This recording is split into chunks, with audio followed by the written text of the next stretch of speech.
The number I have is 35. What would I tell my 35-year-old self? When I was 35, I had my first child. I had Malia at 34. I was the mother of a single. I was not of a single child.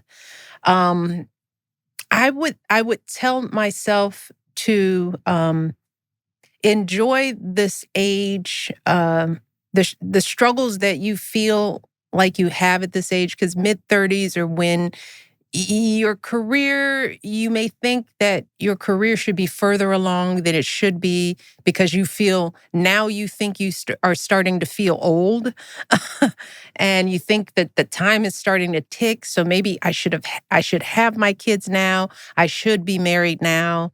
I would just say there are no shoulds. There are so many ways to live a happy, fulfilling life. There are pluses and minuses to being married. There are pluses and minuses to being a parent. None of that makes you who you are. And a lot of it is based on luck. You know, a lot of things, the future things are not in your hands. Will you find love if you haven't found it? Who knows? You could hook up and marry somebody. That is the worst mistake you'll make. And you just have to keep learning how to adapt. And 35 is still really, really young. You have so many more chapters, and they will look completely differently. So don't get caught up on what is or isn't happening now, because the future has so much waiting in store. So that was 35. Jane. Oh, this is for me. Okay, you can talk directly to me. Mine is 60. In my opinion, this 60. Means the beginning of the third and final acts, and it's not a dress rehearsal. Yes. I would, like I said to myself, I would say to somebody who was 60, start being really intentional. This is your last act, and this is it. You don't want to be like Christopher Columbus, who didn't know where he was going when he left, didn't know where he was when he got there, and didn't know where he'd been when he got back. So think about it. Where do you want to be when you end your life? Think about that ending, and then live to that. Yeah. And in order to know kind of how to go forward, think about where you've been. Mm-hmm. Who are you? When I was just about 60, I went back and really researched the whole early part of my life. And I discovered things about myself that I didn't know.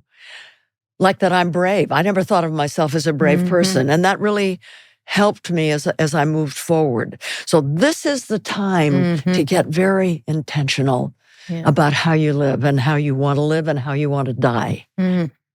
Amen. Bars, they call those, the young people. Snaps. 21. I would tell my 21-year-old self that you need to save your money. Take that money that you think you don't have and put it into an interest-bearing account.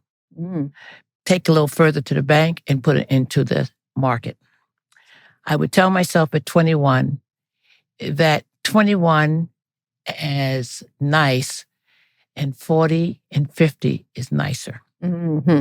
I would let them know, myself, that it seems old, but when you get there, 50 is still young. 60 and 70. And you can continue to have sex. Yes, amen. At 70. 5 and 80. I love it. The best is even if it's by yourself. Even by yourself. Even by yourself.